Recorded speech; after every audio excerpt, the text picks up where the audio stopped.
श्री हंसनगर आश्रम पंडवाला कला नजफगढ़ नई दिल्ली में 3 दिवसीय सद्भावना सम्मेलन का आयोजन किया गया था, जिसमें बृहद रूप से निःशुल्क चिकित्सा शिविर का भी आयोजन किया गया, जिसमें भारत के कोने कोने से आए लोगों ने इसमें बढ़ चढ़ के भाग लिया। अपने स्वास्थ्य को ध्यान में रखते हुए सभी लोगों ने अपना इलाज टेस्ट करवाया।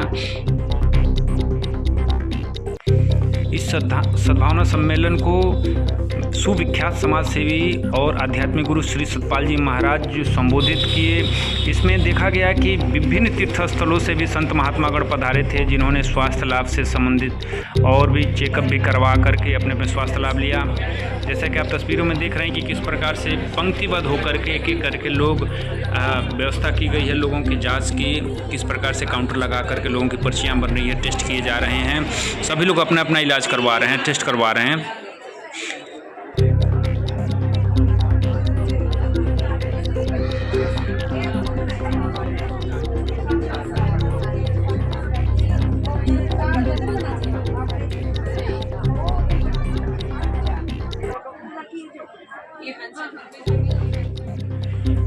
इस सम्मेलन में भारत के कोने कोने से आए लोगों के लिए व्यापक स्तर पर भंडारे की भी व्यवस्था की गई थी, काउंटर लगा करके, कहीं नीचे बैठा करके, जो आप देख रहे हैं पंक्तियों में किस प्रकार के लोग भोजन लेकर के, काउंटर से भोजन लेकर के और बैठ करके आराम से शांतिपूर्वक भोजन का आनंद ले रहे हैं, प्रसाद का आनंद ले रहे हैं।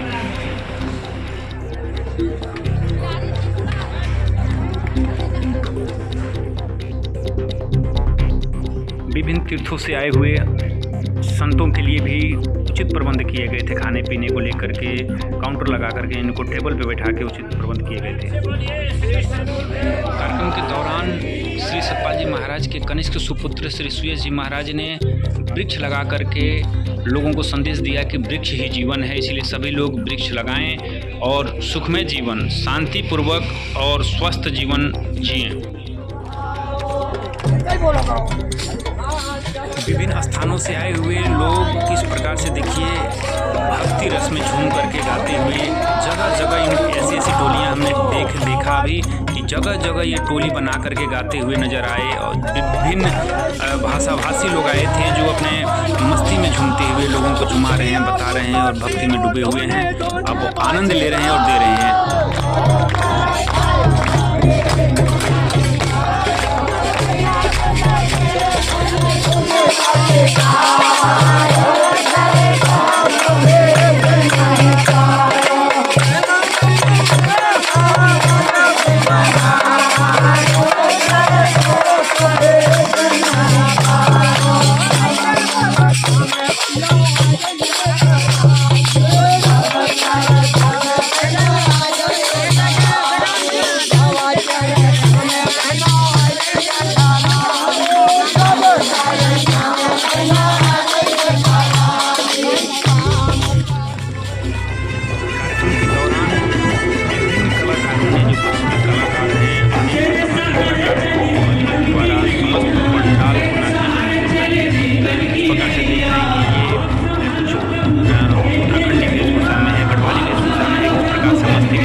पूरा मगन सा है।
युवाओं को, जो युवा हैं उनको उनका मार्गदर्शन किया और उनसे अच्छे मार्ग पर चलने की, सत्मार्ग पर चलने की प्रेरणा दिया और अच्छे काम में, समाज में एक अच्छा माहौल बनाने के लिए भी प्रेरित किया। उनको संदेश दिया कि सभी लोग अपने क्षेत्रों में जा कर के किस प्रकार से लोगों का सहयोग करेंगे, सेवा करेंगे और अच्छे कार्यों से लोगों को सहयोग करेंगे। अब सभी के अंदर सेवा की भावना को जागृत करेंगे। आइए सुनते हैं श्री विभू जी को। मिशन एजुकेशन के वर्ल्ड रिकॉर्ड की भी स्थापना की तो बात पैसे की नहीं थी, बात थी पॉजिटिव चेंज की।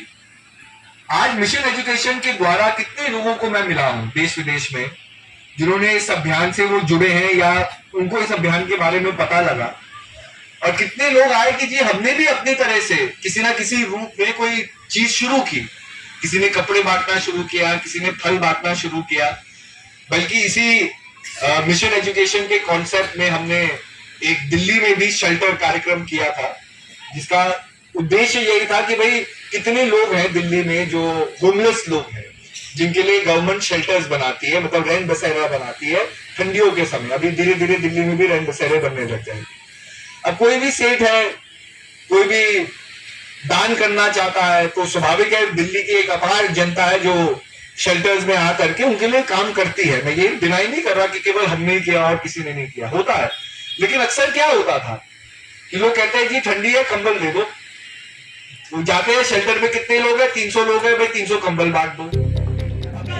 इस 3 दिवसीय कार्यक्रम को श्री सतपाल जी महाराज ने असंख्य जन समुदाय को संबोधित करते हुए क्या कहा, आइए सुनते हैं। आपके अंदर बड़ी आध्यात्म के प्रति रुचि है। You have strong links with spirituality. आप बड़े अध्यात्मवादी बने, पर जो विवेकानंद का प्रश्न होता था उसका कोई जवाब नहीं देता। जो आपकी सर्दी जुकाम की बीमारी ऐसे होती है, च्यवनप्राश बहुत अच्छा बन रहा है, तो माता जी ने जो जो कहा, मैं साइंस के अंदर हम लोग डिफेंस डिपार्टमेंट में गए तो वहां लोगों ने कहा कि साहब जब अणुबम पड़ेगा, कोई आणविक बम की लड़ाई होगी, तो ये हमारी तुलसी ड्रॉप्स हैं, इन तुलसी ड्रॉप्स के जरिए हम जो रेडिएशन का इफेक्ट होता है ये कम कर। इसका एक्सपेरिमेंटेशन किया गया चूहों के ऊपर, उनको कीमोथेरेपी दी गई, रेडिएशन दिया गया। जिन चूहों को तुलसी की ड्रॉप्स दी गई वो जल्दी क्योर हो गए। तो तुलसी की जो दवाई है ये हमारे हरहंस हर्बल ने बनाई है, ये भी आप लोगों को उपलब्ध है। तो बहुत सी दवाइयां उपलब्ध है, आप ले जाएंगे तो फायदा होगा। ये माता जी का आशीर्वाद, इसको आप समझिए।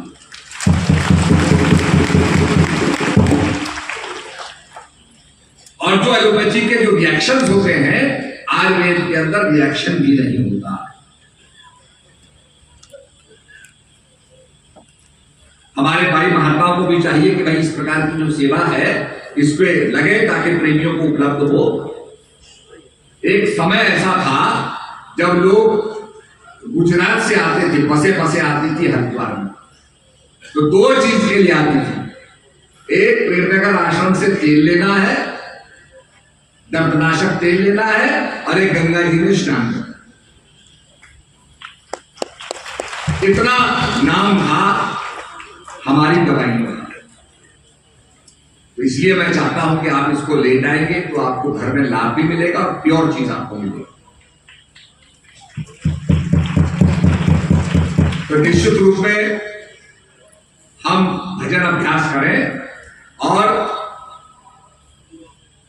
हमारे जो शास्त्र बताते हैं, कर्म प्रधान विश्व रचिका था, जो जस कड़ाई तो तस फल चाहता। आपने देखा होगा भगवान राम की कथा आती है, रामलीला में दिखाया जाता है कि दशरथ जी ने श्रवण कुमार को मारा। श्रवण कुमार के माता पिता क्या कहते हैं कि जैसे पुत्र वियोग में हम अपना शरीर छोड़ रहे हैं, कि राजन तुम भी पुत्र वियोग में अपना शरीर छोड़ोगे। फिर हम ये देखते हैं कि भगवान को भी नारद जी ने श्राप दिया कि आपको अपने रूप का गौरव है, आपने मुझे बंदर बनाया, मुझे बंदर का रूप दिया, इस स्वयंवर के अंदर बंदर बन के मैं घूमता रहा, मेरा उपहास होता रहा। तो हे महाराज, ये बंदर ही आपके काम आएंगे। एक समय ऐसा आएगा जब बंदरों की सहायता से ही आप विजय प्राप्त करोगे। अब नारद जी ने भी श्राप दे दिया। तो कहने का मतलब कि अगर आप इन प्रसंगों को देखो, कई प्रसंगों को देखो, तो उसमें यह आता है कि कर्म प्रधान विश्व रचिका का, जो जस करे तो तस फल चाखा। भगवान ने भी अवतार लिया, उनका आना हुआ और बंदरों ने ही उनकी सहायता की, लंका पर विजय प्राप्त की।